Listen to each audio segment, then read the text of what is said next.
রোজ রোজ তো নয় ডিম টোস্ট নয় বাটার টোস্ট খাই। আজকে রে ভাবছি যে একটু পাউরুটি দিয়ে একটু নতুন ধরনের টিফিন বানাবো, এটা খেতে সবার খুব ভালো লাগবে।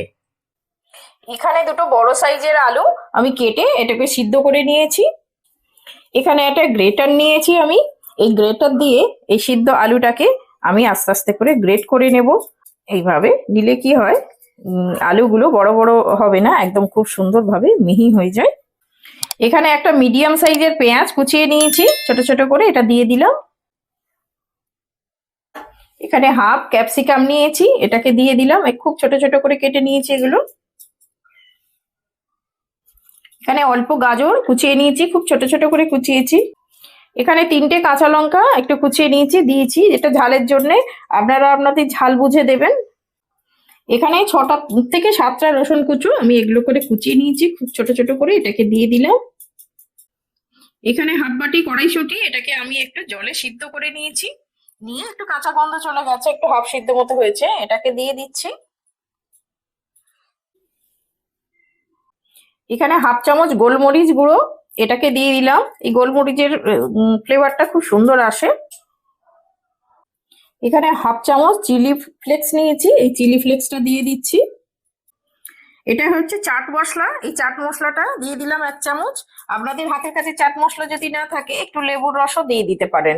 এখানে একটা ম্যাগি মশলা নিয়েছি, এই ম্যাগি মশলাটা একটা প্যাকেট আমি এর মধ্যে দিয়ে দিচ্ছি। এই ম্যাগি মশলার ফ্লেভারটা খুব সুন্দর আসে আর দারুণ একটা টেস্ট আনে। 1 চামচ লবণ দিয়ে দিলাম। সবশেষে আমি একটু ধনে পাতা ছড়িয়ে দিচ্ছি, এই ধনে পাতাটা তো খুবই সুন্দর ফ্লেভার আনে। এবার এটাকে খুব ভালো করে আমি সবগুলোকে মিশিয়ে নেব সুন্দর করে। এইভাবে মিশিয়ে নেবো। এই রেসিপিটা খুব সুন্দর লাগে খেতে, এটা হচ্ছে বাচ্চা থেকে বড় সবার খুব ভালো লাগবে খেতে। এই আমি সুন্দর করে মিশিয়ে নিয়েছি। এখানে আমি অল্প কিছু সবজি দিয়েছি, আপনারা চাইলে এখানে আরো কিছু সবজি দিতে পারেন, বাঁধাকপি ফুলকপি এগুলোও দিতে পারেন, ভালো লাগে। এবার আমি এটা ঢেকে একটু সাইড করে রেখে দিচ্ছি। এখানে একটা মিক্সির জার নিয়েছি, আমি একটা গ্রিন চাটনি বানাবো। এখানে রসুন কোয়া দিলাম 6টা। এখানে অল্প হাফ ইঞ্চি মতো আদা দিয়ে দিলাম। 4টে কাঁচা লঙ্কা ঝালের জন্য দিয়ে দিলাম। এখানে হাফ চামচ জিরে নিয়েছি, গোটা জিরে, এটাকে দিয়ে দিচ্ছি। এখানে একটা পাতিলেবুর রস, এটাকে আমি রস বার করে নিয়েছি, এটাকে দিয়ে দিলাম। আপনাদের হাতের কাছে যদি রস না থাকে একটু ভিনিগারও দিয়ে দিতে পারেন। এখানে 1 মুঠো ধনেপাতা দিয়ে দিচ্ছি। এখানে হাফ চামচ মতো লবণ দিয়ে দিচ্ছি। এখানে 2 টুকরো বরফ দিয়ে দিচ্ছি। এই বরফটা দিয়ে দিলে কি হয়, এইগুলো এই ধনেপাতাটা খুব সুন্দর গ্রিন থাকে একদম। এটা আমি সুন্দরভাবে একদম মিহি করে পেস্ট করে নেব। চাটনিটা আমার হয়ে গেছে পেস্ট করা, এবার আমি একটা বাটিতে ঢেলে নেব। চাটনিটা আমার হয়ে গেছে, দেখুন এইরকম হবে, খুব পাতলা নয় আর খুব ঘনও হবে না, এইরকম হবে। এখানে চালের গুঁড়ো নিয়েছি আমি, এই চালের গুঁড়ো থেকে আমি 2 চামচ চালের গুঁড়ো নিয়ে একটা ব্যাটার মতো বানাবো। আপনাদের হাতের কাছে যদি চালের গুঁড়ো না থাকে এটা ময়দা দিয়েও করে নেওয়া যাবে। অল্প অল্প জল দিয়ে একটা গোলা মতো বানাবো। আর একটু জল দেবো, একবারে বেশি জল দেবো না, একবারে বেশি জল দিলে পাতলা হয়ে যাবে। তো আমি অল্প অল্প করে এইভাবে জল দিয়ে একটু ঘন মতো একটু ব্যাটার বানাবো। এইরকম হবে, খুব পাতলা হবে না। এটা আমার হয়ে গেছে, এটা আমি সাইড করে রেখে দিচ্ছি। এখানে আমি এই পাউরুটিগুলোকে এই যে ব্রাউন যে অংশটা, এটা আমি এরপরে কেটে বাদ দিয়ে দেবো। খুব সামান্য করে ছোট্ট করে কেটে নেব। এইরকম হবে, 4 সাইড গুলো কেটে আমি এই সাদা অংশটা নেব। এরকম একটা রুটি নিয়ে আমি এই এই বেলন দিয়ে এইভাবে করে আস্তে করে বেলে একটু বড় করে নেব।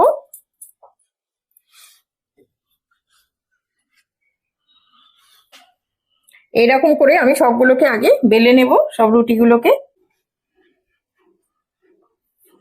সকালের টিফিনে যখন একটু মুখরোচক খেতে ইচ্ছে করবে তখন এই রেসিপিটা বানিয়ে নিতে পারেন। এটা বানানো খুবই সোজা আর খেতে দারুণ লাগে, একদম মুচমুচে খাস্তা, খেতে খুব সুন্দর লাগবে। এই একটা রুটি আমি নিয়ে নিলাম, এর উপরে নিয়ে যে গ্রিন চাটনিটা বানিয়েছিলাম এই চাটনিটা আমি সব জায়গায় লাগিয়ে দেবো ভালো করে। এরকম করে সব জায়গায় লাগিয়ে দিচ্ছি, এইভাবে সব জায়গায় লাগিয়ে দিলাম। এবার যে পুরটা বানিয়েছিলাম এই পুরটা এখানে দিয়ে দিলাম মাঝখান করে। এটাকে দিয়ে এইভাবে আমি হাত দিয়ে একটু গুছিয়ে দেব এইভাবে। এবার যে ব্যাটারটা বানিয়েছিলাম চালের গুঁড়ো দিয়ে, সেইটা এইভাবে আস্তে করে আমি একটু লাগিয়ে দেব এই চারধারে। এই চারধারে এরকম করে লাগিয়ে দিচ্ছি।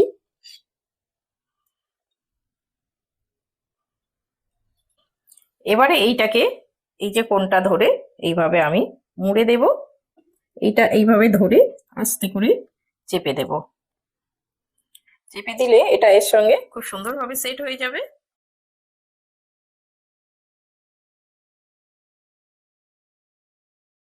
দেখুন এইভাবে হবে। তাহলে সবগুলো এইভাবেই বানিয়ে নেব। আমার সবগুলো বানানো হয়ে গেছে।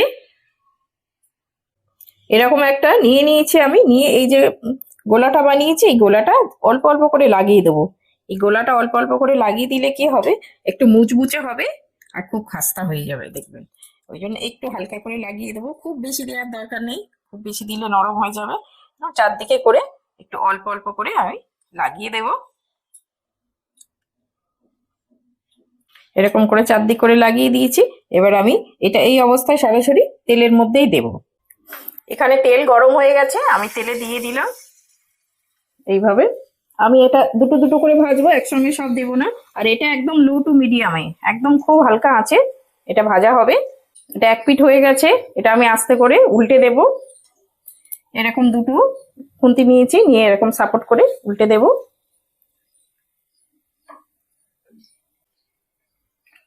এরকম আস্তে আস্তে আমি দু পিঠ করে ভেজে নেব। এইরকম লাল লাল করে একটু ভেজে নেব। আমার এটা হয়ে গেছে, আমি এটা তুলে নিচ্ছি। এরকম একটু তেল ঝরিয়ে তুলে নেব।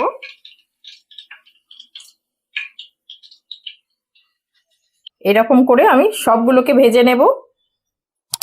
আমার সবগুলো ভাজা হয়ে গেছে। দেখুন কত সুন্দর হয়েছে, দেখলেন তো কত সহজেই এটা বানিয়ে নিলাম। খেয়ে দেখো, তোমার জন্য একটা মুখরোচক টিফিন বানিয়েছি। কেমন হয়েছে খেয়ে বলো।